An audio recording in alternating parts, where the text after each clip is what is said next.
Olá pessoal, sejam muito bem-vindos. Hoje vamos de FGAA11, um Fiagro. Vamos ver como é que está o fundo, as expectativas de distribuições, movimentações, situação atual, enfim, tudo sobre esse último relatório, né? A gente tem aqui a última distribuição dos 10 centavos e meio.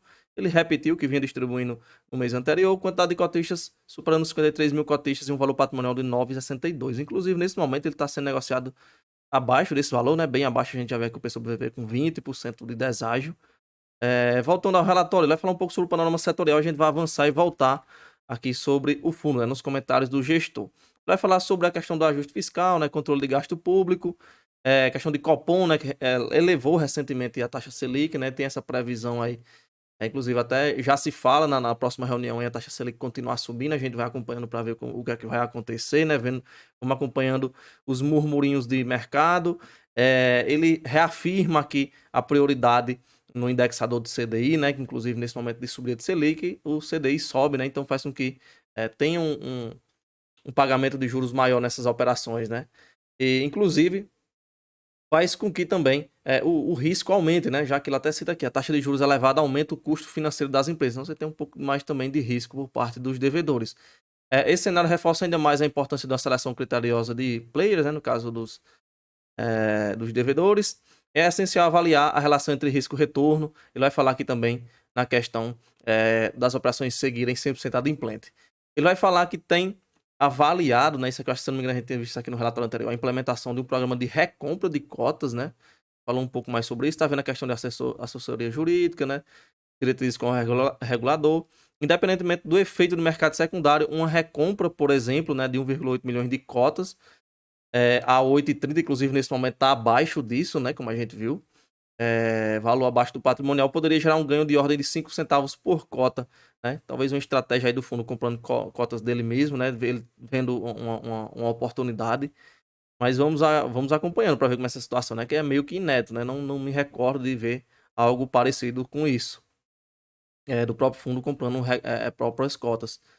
Será emitido um comunicado ao mercado detalhando as condições e tal, de como é que isso vai acontecer, ok? E tem observado uma forte demanda nos papéis de mercado que ele tem em portfólio, ou seja, está falando que as operações que ele tem, né, tá despertando interesse, né, de vários outros, talvez fundos, né, não vai dizer o que é, mas ele está dizendo que tem uma certa demanda nas operações que ele tem em portfólio, né, e aí ele está mantendo uma presença controlada no mercado, né, sem realizar grandes volumes de vendas. Ele até cita que vendeu 6,4 milhões de reais e teve um ganho de capital de 30 mil reais. Aqui a gente vê algumas movimentações, né, literalmente movimentações, a gente vê aqui uns volumes um pouco maiores em relação a esses menores, tem um aqui IPCA. Ele vai falar sobre a disponibilidade atual do fundo, que é de 24 milhões de reais, e ele está avançando aí numa estruturação de uma nova operação voltada para o setor de grãos. Inclusive, ele fala sobre a questão de renovação de carteira, né, ganho de capital, alguns eventos, né, que a gestão participou, ele vai citar aí também. E aqui a gente tem uma tabelinha de sensibilidade, a gente vê aquele retorno, né, esperado de acordo com a cota. Como a cota do fundo, ele tem um mínimo aqui 7,50, ele está sendo negociado a 7,82, então vai pegar 7,80, o mais próximo caso é aqui. Na cota patrimonial seria 81%. E aqui a gente tem questão de rendimento, né, como é que ficaria, equivalente, enfim. Aqui a gente tem a questão das exposições, né, segue com as exposições menores dos 14,9, né, quase 15% em cada uma dessas duas operações, ao custo WD, é sempre bom estar de olho nisso, né, que é 30% do fundo em duas operações, né, caso venha ter um problema, é bom estar sempre acompanhando. Aqui por setor, sucro energético principal, por rating, né, até acho que bugou o relatório, não saiu o restante aqui, mas algo que a gente já vem acompanhando os relatórios, faixa do rating novamente, estratégia nas operações para carrega, operações que realmente querem manter dentro do portfólio. Aqui, por tipo de instrumento, né, a gente, a maior parte são CRAs, ele também tem CRIs. Aqui por faixa de spread, a maioria de suas operações ali são middle risk, a high grade, pelas taxas, ok? No fundo é que a gente pode caracterizar entre um high grade e a middle risk, né, mas para um middle risk. Por indexador, quase tudo atrelado a CDI, pequeno percentual IPCA. Aqui por originação, quase 75% das operações são de originação própria, né? Ou seja, são operações já conhecidas, né, do fundo. A última distribuição foi de 10,5, inclusive a expectativa é dele manter essa distribuição até dezembro de 2024. E a gente vê a questão do histórico das distribuições. DRE, ele teve de resultado 9,6 centavos, ele distribuiu 10,5 porque usou reserva, né? Inclusive essa reserva estava por volta dos 4,2.